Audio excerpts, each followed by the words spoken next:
إن الحمد لله نحمده ونستعينه ونستغفره ونؤمن به ونتوكل عليه ونعوذ بالله من شرور أنفسنا ومن سيئات أعمالنا من يهد الله فلا مضل له ومن يضلل فلا هادي له ونشهد أن لا إله إلا الله وحده لا شريك له ونشهد أن سيدنا وسندنا وحبيبنا ومولانا محمدا عبده ورسوله أما بعد فأعوذ بالله من الشيطان الرجيم بسم الله الرحمن الرحيم والذين آمنوا أشد حبا لله صدق الله ومولانا العظيم وصدق رسوله النبي الكريم ونحن على ذلك لمن الشاهدين والشاكرين والحمد لله رب العالمين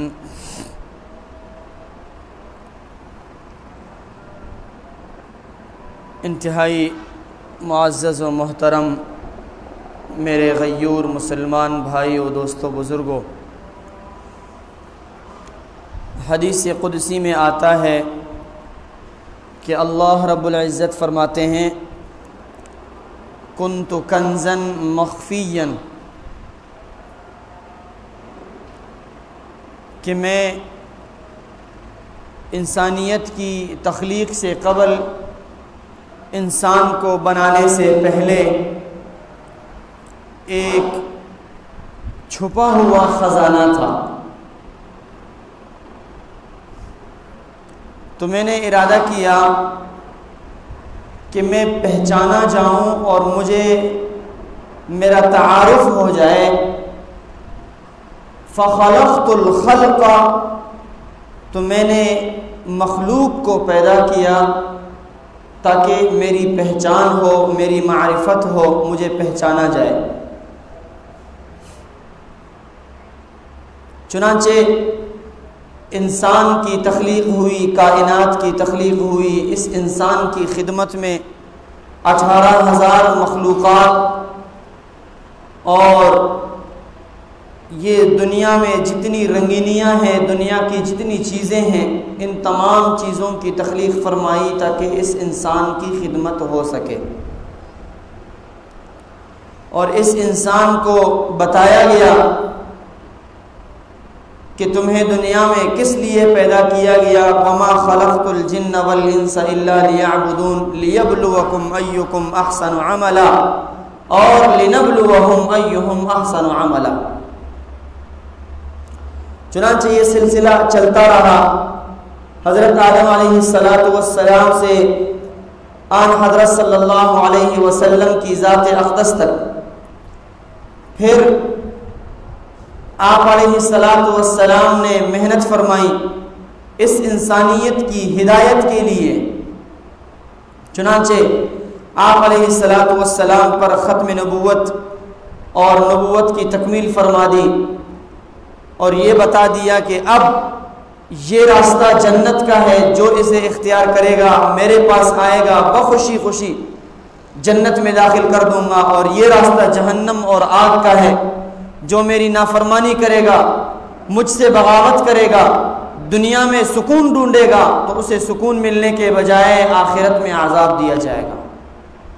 یہی بات ہے، علماء کرام فرماتے ہیں کہ وہ جگہ جہاں سکون ہی سکون ہو، کوئی چیز اپنے مزاج کے خلاف ہی نہ ہو، جو چاہے دل میں وہ پوری ہو، وہ جگہ جنت ہے۔ اور ایک جگہ ہے کہ جہاں ہر چیز آپ کے مزاج کے خلاف ہے، کوئی چیز آپ کے مزاج کے مطابق نہیں، جو آپ چاہیں گے اس کے مطابق نہیں بلکہ اس کے خلاف ملے گا. ہر جگہ آپ کو تکلیفیں دی جائیں گی اور آپ کے حق میں تکلیفیں ہیں تو وہ جگہ ہے جہنم. اور ایک تیسری جگہ ہے دنیا جس میں ہم اور آپ رہ رہے ہیں, جس میں ہم اور آپ زندگی گزار رہے ہیں.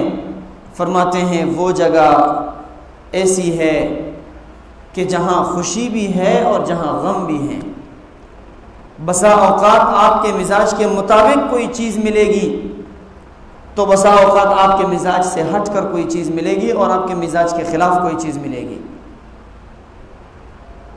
فطوبى لمن صبر, کہ خوشخبری ہے اس بندے کے لیے کہ جب اسے کوئی نعمت دی جائے, اسے کوئی نعمت مل جائے, اس کے مزاج کے مطابق کوئی چیز اسے مل جائے تو اس پر شکر کرے. اور اس سے زیادہ خوشخبری اس بندے کے لیے ہے کہ جب اس کے مزاج سے ہٹ کر اس کی چیز ملے, اس کے مزاج سے ہٹ کر اسے تکلیف دی جائے, اس کے مزاج کے خلاف چیز ملے تو اس وقت وہ شکر کرے. یہ اسلام جو ہمیں اور آپ کو کس قدر سکون اور اطمینان سے ملا ہے, جس کے لیے ہم اور آپ آج اسی نسبت سے یہاں جمع ہیں. میں ہمیشہ کہا کرتا ہوں یہ ماربل یہاں جو آپ کے لگے ہیں, یہی ماربل یہی مٹیریل میں اگر واش روم میں لگا دیے جائیں, چیز بھی یہی ہے, سائز بھی یہی ہے, مٹیریل بھی یہی ہے اور مستری بھی بنانے والا لگانے والا سارا ایک ہے, لیکن اس کے باوجود واش روم میں جاتے ہوئے کبھی کوئی نہیں سوچے گا کہ میں جوتے اتار کے جاؤں, اور مسجد میں داخل ہوتے ہوئے کوئی نہیں سوچے گا اس بارے میں کہ میں جوتے پہن کر مسجد میں داخل ہو جاؤں. کیوں؟ اس لیے کہ نسبت بدل گئی ہے. وہاں جو ٹائلز اور ماربل لگے ہیں اس میں نسبت واش روم کی ہے اور یہاں نسبت اللہ اور اللہ کے رسول کی ہے. کس قدر خوش نصیب ہیں وہ لوگ کہ جن کے ساتھ اللہ کی نسبت ہو, جن کے ساتھ ایمان کی نسبت ہو. میرے عزیزو, اس پر جتنا شکر ادا کریں کم ہے. بڑا دکھ ہوتا ہے مسلمان جب کہتے ہیں ہمارے پاس کچھ نہیں ہے. اللہ کا محبوب پیغمبر فرماتا ہے دنیا میں ساری انسانیت ایک جیسے ہیں, ایک ہی سائز ہو, ایک ہی مساوات ہے, لیکن ان تمام انسانیت میں دنیا میں سب سے قیمتی بندہ وہ ہے کہ جسے ایمان کی دولت سے مالا مال کیا گیا. ایمان کی دولت ہو اور کہے کہ میرے پاس کچھ نہیں, بزرگ حضرات فرماتے ہیں یہ ناشکری ہے.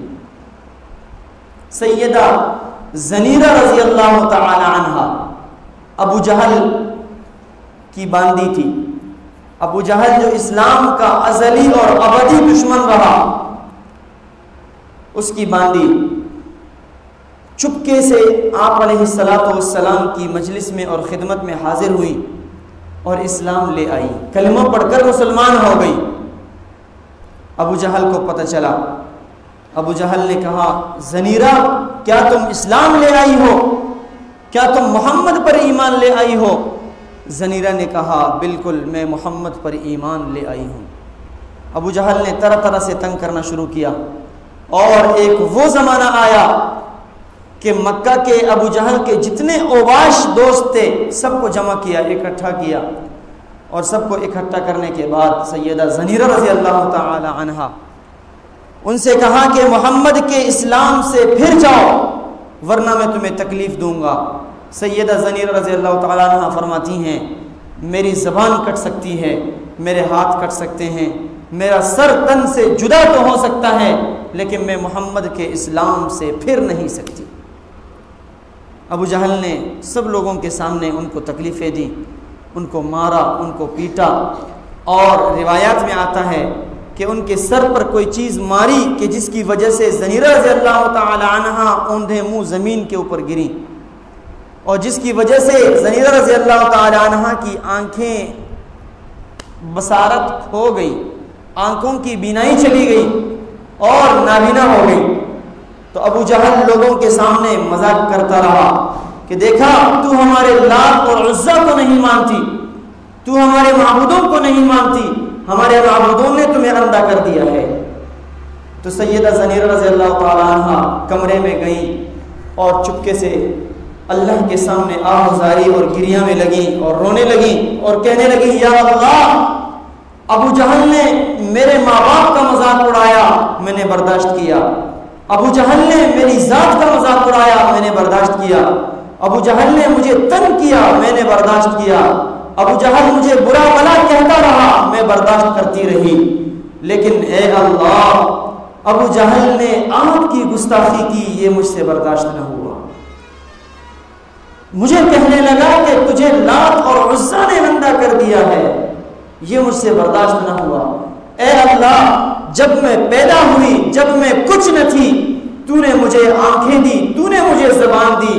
اے اللہ، آج میں تیرا بندہ ہوں، مجھے اس ابو جہل کے سامنے عزت عطا فرما، اور جو تو نے آنکھیں لی ہیں وہ آنکھیں مجھے دوبارہ عطا فرما، تاکہ ابو جہل کو پتہ چلے کہ یہ آنکھیں دینے والی ذات تیری ہے، لات اور عزا کی نہیں۔ روایات میں آتا ہے سیدہ زنیرہ رضی اللہ تعالیٰ عنہ نے دعا سے اپنے ہاتھ چہرے پر نہیں پھیرے تھے، اتنے میں ان کی آنکھوں کی بصارت واپس آ گئی۔ سیدہ سمیہ رضی اللہ تعالیٰ عنہ کے بارے میں کیا قصے آتے ہیں۔ ان کو کھولتے ہوئے ابلتے ہوئے تیل میں ڈالا گیا، ان کی بچی کو تیل میں ڈالا گیا اور ان کو ڈالا گیا، لیکن وہ اسلام سے نہ پھری۔ سب سے زیادہ اسلام میں جس عورت کو اسلام کی وجہ سے تکلیف دی گئی، روایات میں آتا ہے وہ سیدہ سمیہ رضی اللہ تعالیٰ عنہ۔ حضرت آسیہ رضی اللہ تعالیٰ عنہ، فرعون کی بیوی، فرعون ان سے بڑا محبت کرتا تھا اور ان کی ہر خواہش پوری کرتا تھا، حتیٰ کہ فرعون کے محل میں ان کے لیے ہزاروں نوکرانیاں تھیں، ہزاروں نوکر تھے، جو بھی بات کرتے وہ اسی وقت پوری کی جاتی تھی۔ اتنے میں آسیہ رضی اللہ تعالیٰ عنہ کو پتہ چلا کہ ہمارے معاشرے میں ایک بندہ آیا ہے جسے لوگ موسیٰ کہتے ہیں، اور وہ اللہ اور اپنی نبوت کی خبر دیتا ہے اور یہ کہتا ہے کہ دنیا کو بنانے والی ذات اللہ کی ہے۔ تو یہ چپکے سے موسیٰ علیہ السلام کے پاس چلی گئیں اور وہاں ان کے اوپر ایمان لے آئی۔ فرعون جو وقت کا بادشاہ ہے، جو کہتا ہے انا ربکم الاعلی، کہ دنیا میں اگر کوئی رب ہے تو فرعون کہتا تھا کہ میں ہوں۔ آسیہ سے محبت بھی ہے اور خدائی کا دعویٰ بھی ہے۔ روایات میں آتا ہے کہ آسیہ کے ایمان کا ان کو پتہ چلا، تو انہوں نے کہا کہ آسیہ، کیا تم موسیٰ پر ایمان لے آئی ہو؟ تو آسیہ رضی اللہ تعالیٰ عنہ کہنے لگی ہاں، میں محمد پر موسیٰ علیہ السلام پر ایمان لے آئی ہوں۔ اور فرعون کو سمجھایا، فرعون ان کی باتوں میں آ گیا اور فرعون نے دعوت کو قبول کیا، اور فرعون نے آسیہ سے وعدہ کیا کہ اب میں جا رہا ہوں اور موسیٰ کے اوپر ایمان لے آؤں گا، کیونکہ آسیہ سے محبت تھی۔ فرعون اپنے گھر سے نکلا، اپنے محل سے نکلا، راستے میں اس کا جو وزیر تھا حامان، اس سے ملاقات ہوئی۔ کہنے لگا حامان کہ فرعون کہاں جا رہے ہو؟ تو کہنے لگا کہ میں موسیٰ کے اوپر جا کر ایمان لانا چاہتا ہوں اور جا رہا ہوں ایمان لانے کے لیے، جو یہ کہتا ہے کہ دنیا میں ایک حاکم ہے، ایک رب ہے جسے اللہ کہا جاتا ہے، اور میں اس کا نبی ہوں۔ تو حامان نے باتوں سے اسے ورغلایا کہ تو ہمارا بادشاہ ہے، دنیا میں تیرے خدائی کے علاوہ کون ہے؟ تو کہاں جا رہا ہے دوسروں کی غلامی میں اور دوسروں کے نوکری میں؟ موسیٰ تو ایک غلام ہے۔ تو فرعون اس کی باتوں میں آ گیا اور واپس لوٹ آیا اور ایمان نہ لایا۔ فرعون نے آسیہ رضی اللہ تعالیٰ عنہ کو جو تکلیفیں دی میرے عزیزوں، اس کا ہم تصور بھی نہیں کر سکتے۔ وَفِرْعَوْنَ ذِي الْأَوْتَادِ، قرآن نے کہا کیلوں والے اور میخوں والے فرعون، کیا تکلیفیں دی؟ فرعون نے آسیہ کو کہا کہ تو موسیٰ کے ایمان سے پھر جا ورنہ میں تجھے سزا دوں گا۔ آسیہ کہنے لگی سزا دیتے دیتے تھک جاؤ گے، لیکن مجھے موسیٰ کے ایمان لانے سے انشاءاللہ تھکاوٹ نہیں ہوگی، اور میں اللہ کی وحدانیت کو نہیں چھوڑوں گی۔ کہتے ہیں کہ فرعون نے ہزاروں نوکرانیوں اور نوکروں کے سامنے آسیہ رضی اللہ تعالی عنہا کو میدان میں لے آیا، اور میدان میں لانے کے بعد ان کو بالوں سے پکڑ کر زمین میں گھسیٹا۔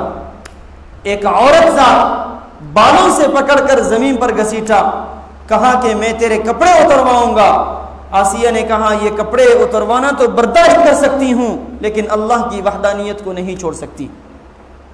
ہزاروں لوگوں کی موجودگی میں آسیہ کے کپڑے اتارے گئے، پھر کہا کہ میں تیرے ہاتھ، میں تیرے پاؤں سب شل کر دوں گا۔ کہنے لگی جو کر سکتے ہو کر لو، میں موسیٰ پر ایمان لائی ہوں، میں اللہ کی وحدانیت پر ایمان لا چکی ہوں، اب میں اس سے نہیں پھر سکتی۔ کہتے ہیں کہ ایک ہاتھ کو زمین کے بل دبایا گیا اور اس کے اوپر کیل ٹونک دی گئی، میخ ٹونک دی گئی، دوسرے ہاتھ پر اسی طرح، تیسرے ہاتھ پر اسی طرح، تیسرے پاؤں پر، چوتھے پاؤں پر۔ پھر فرعون نے زندگی کی حالت میں، آسیہ رضی اللہ تعالیٰ عنہ زندہ تھی حیات میں، چھریاں اپنے نوکروں کو دی اور کہا کہ اس کی کھال اتار دو۔ ایک بندہ جانور کی کھال اتارتے ہوئے 1000 دفعہ ڈرتا ہے، ایک انسان کو لٹایا گیا بے بسی کی حالت میں اور زندہ حالت میں اس کی کھال اتاری گئی، لیکن وہ اپنے ایمان سے نہ پھری۔ میرے عزیزوں، کس قدر ان کا جذبہ، کس قدر ان کا یقین اللہ پر تھا کہ اللہ سے ہوتا ہے، اللہ کے غیر سے کچھ نہیں ہوتا۔ تو اس واسطے میرے عزیزوں، اپنے ایمان جو اس قدر بلند رفعت والا اللہ نے ہمیں عطا فرمایا ہے، اس کی قدردانی کریں، اس کو سنبھالیں، اپنے مسلمانیت کی پہچان کرائیں۔ مسلمان ہیں تو کس لیے؟ چند دن پہلے کی بات ہے، ہمارے ایک ساتھی ہیں دانش بھائی، نو مسلم ہیں، وہ مجھے کہہ رہے تھے، مجھے بلایا اکیلے میں، مجھے کہا کہ میرے والدین کے لیے دعا کریں کہ اللہ ان کو بھی اسلام کی توفیق دے دے۔ اللہ جانتا ہے اس وقت میرے دل کی جو کیفیت تھی، کلیجہ منہ کو آ گیا۔ اپنے گھر کو چھوڑنا، اپنے دوستوں کو چھوڑنا، اپنے والدین کو چھوڑنا کس قدر مشکل کام ہے۔ وہ اپنے ہندو مذہب ہی نہیں ہے، ہندوازم سے چھوڑ کے اسلام میں داخل ہوا اور اب اپنے والدین کے لیے پریشان ہے۔ میرے عزیزوں، ہم ذرا تصور کریں کہ اگر دانش بھائی کی جگہ ہم میں سے کوئی بندہ ہوتا تو اس کے دل پر کیا گزرتا۔ وہ نیا نیا اسلام میں داخل ہوتا تو اس کے خاندان والے اس کے اوپر جو مصائب اور آلام جو آ رہے ہیں اس کا ہم تصور بھی نہیں کر سکتے۔ ہمیں تو اسلام ماں کی گود میں ملا ہے، وراثت میں اسلام ملا ہے۔ کس قدر آزادی ہے، کس قدر یہ ہمارے لیے سرد مہری ہے کہ ہم اپنے اللہ سے بغاوت کرتے ہوئے سوچتے بھی نہیں۔ اذان ہوتی ہے، مسجد کی طرف ہمارے پاؤں نہیں لپکتے، اذان ہوتی ہے، ہمارے پاؤں، ہماری آنکھیں، ہمارے ہاتھ حی علی الصلاۃ کی آواز پر ہم مسجد کی طرف نہیں جا سکتے۔ تو آپ مجھے ذرا ٹھنڈے دماغ سے سوچ کر بتائیں، آج جو حی علی الصلاۃ کی آواز ہمیں گھر سے مسجد تک نہ لا سکے، قیامت کے دن ہمارا مسلمان ہونا وہ ہمیں میدان محشر سے جنت میں کیسے لے جائے گا؟ اس واسطے اس کی قدردانی کی ضرورت ہے۔ اپنے اسلام کو اسلام کے تقاضوں پر چلانے کی ضرورت ہے۔ جو کچھ ہمیں معلوم ہے، جن جن چیزوں کا ہمیں پتہ ہے، معلومات کو اپنے معمولات میں لانے کی دیر ہے۔ جو جو چیزیں ہم نے پڑھی ہیں، جو جو چیزیں کتابوں میں ہیں، جو جو احکامات کتابوں میں ہیں، ان نقوش کو ان نفوس میں لانے کی ضرورت ہے، یعنی اپنی جانوں میں لگانے کی ضرورت ہے۔ سننا، کہنا، کہلانا، یہ ساری چیزیں ہمارے معاشرے کا اس وقت رسم و رواج بن چکی ہیں۔ ان چیزوں سے اپنے آپ کو بچائیں خدا را، ورنہ وہی حال ہمارا بھی ہو سکتا ہے کہ اذان پر بھی پابندی ہو، نماز پر بھی پابندی ہو، مسلمانیت پر بھی پابندی ہو، مسلمانیت کے لیے مشکلات ہوں میرے عزیزو، وہ دن دور نہیں ہے۔ اللہ ہمیں آزمانا چاہ رہے ہیں۔ یہ جو نعمت کی آزادی ہمیں دی گئی، اسلام میں کس قدر ہم آزاد ہیں، ایسا نہ ہو کہ کہیں یہ نعمت ہم سے چھن جائے۔ اس واسطے اس کی فکر کریں اور اس کی قدردانی کریں۔ اور قدردانی میں بارہا بتا چکا ہوں کہ جو چیزیں ہمیں نہیں آتی، سورہ فاتحہ ہے، نماز ہے، زکوٰۃ ہے، روزہ ہے، حج ہے، ایمانیات ہے، عبادات ہے، معاملات ہے، معاشرت ہے، اقتصادیات ہے، جو چیزیں ہمیں نہیں آ رہی فوراً اپنے محلے کی مسجد میں جائیں اور مولوی صاحب کے سامنے دو زانو ہو کر بیٹھ جائیں۔ خدا کی قسم مولوی جس قدر آپ سے محبت کرے گا، دنیا میں اس کی مثال لانے سے کوئی عاجز ہے۔ وہ آپ کو سکھائے گا بھی اور بڑے پیار سے آپ کو سکھائے گا۔ وہ چیزیں سیکھیں اور ہمیں پتہ ہو کہ ہمیں ہمارا ایمان کیا کہتا ہے، ہمارے محمد کے کیا احکامات ہیں، تو یہ چیزیں سیکھیں۔ ہمارا اسلام یہ ہے، تاکہ کل ہم سے اگر قبر میں کوئی پوچھے تو بڑا دنیا میں بڑے فخر سے کہتا تھا کہ تو مسلمان ہے، آج بتا کہ مسلمانیت کی علامت کیا ہے تجھ میں؟ کیا محمد کا چہرہ ہے تمہارے ساتھ؟ کیا محمد جو قرآن لایا وہ قرآن پڑھ سکتے ہو؟ کیا محمد جو نماز دے کر تمہیں گئے تھے اس نماز کے مطابق تم نے اپنی نماز بنائی؟ کیا محمد نے جو تعلیمات دیں اپنے گھر کی، باہر کی، معاشرت کی، معاملات کی، وہ تعلیمات تم نے اپنی زندگی میں اپنائی؟ تو کل کے دن کی شرمندگی سے بچنے سے آج کے دن کی تھوڑی سی شرمندگی کچھ بھی نہیں۔ اس واسطے میرے عزیزو، وقت ہے، جب تک سانس ہے تب تک آخرت کے عذاب سے بچنے کا چانس ہے، تو اس چانس کو ضائع نہ کیجئے۔ یہ گولڈن موقع ہے، گولڈن چانس ہے، وہ کہتے ہیں سیزن ہے یہ۔ وہ بزرگ کا واقعہ میں ہمیشہ کہتا رہتا ہوں۔ ایک بزرگ بیٹھے ہوئے تھے راستے میں، تو دوسرا آدمی گزرا، کہا کیا کہہ رہے ہیں بہلول رحمۃ اللہ علیہ، کیا سوچ رہے ہیں، کیوں بیٹھے ہیں؟ کہا کہ میں اللہ کا اور بندوں کا آپس میں صلح کرا رہا ہوں۔ بندے، اللہ تو کہہ رہا ہے کہ میں ماننے کو تیار ہوں، لیکن بندے نہیں مان رہے، بندے راضی نہیں ہیں۔ تو 2-3 دن کے بعد پھر وہی بہلول رحمۃ اللہ علیہ قبرستان میں بیٹھے ہوئے رو رہے ہیں۔ وہی بندے کا گزر ہوا، کہا بہلول آج کیا کر رہے ہو؟ کہنے لگے آج بندوں کا اپنے اللہ سے صلح کرانے کے لیے کوشش کر رہا ہوں۔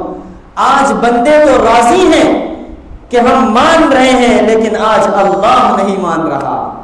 تو جب تک زندگی ہے اللہ ہمارے توبے کا انتظار کرتے ہیں، ہماری عبادتوں کے منتظر ہیں، لیکن جیسے ہی آنکھ بند ہوگی، یا لیتنی کنت ترابا، 1000 دفعہ بندہ سوچے گا کاش مجھے ایک موقع مل جائے، زندگی مل جائے تاکہ میں عبادت کر سکوں، پھر آؤں، لیکن پھر موقع نہیں ملے گا۔ تو اس واسطے ان موقعوں سے فائدہ اٹھائیے، ان موقعوں کی قدردانی کیجیے۔ اللہ رب العزت ہمیں قدردان بنائے، اللہ رب العزت ہمارے ایمان کی حفاظت فرمائے، اللہ رب العزت ہمارے اسلام کی حفاظت فرمائے۔ آئندہ جمعے کو انشاءاللہ العزیز اسلام اور ایمان کے حوالے سے بہت ہی قیمتی واقعات اور بہت ہی موجودہ حالات کی مناسبت سے جو غیر مسلم جو اسلام میں آئے اور ان کے ساتھ کیا کیا واقعات ہوئے اور کیا کیا سبق آموز چیزیں انشاءاللہ آپ حضرات کے سامنے بیان کیے جائیں گے۔ تمام حضرات کوشش کریں آئندہ جمعہ انشاءاللہ العزیز 1:20 پر تشریف لے آئیں، انشاءاللہ آپ کے لیے، اہل و عیال کے لیے اور ہم سب کے لیے یہ قیمتی نصائح کے طور پر انشاءاللہ آپ کے سامنے پیش کریں گے۔ رب لم یزل عمل کرنے کی توفیق عطا فرمائیں۔ وآخر دعوانا ان الحمدللہ رب العالمین۔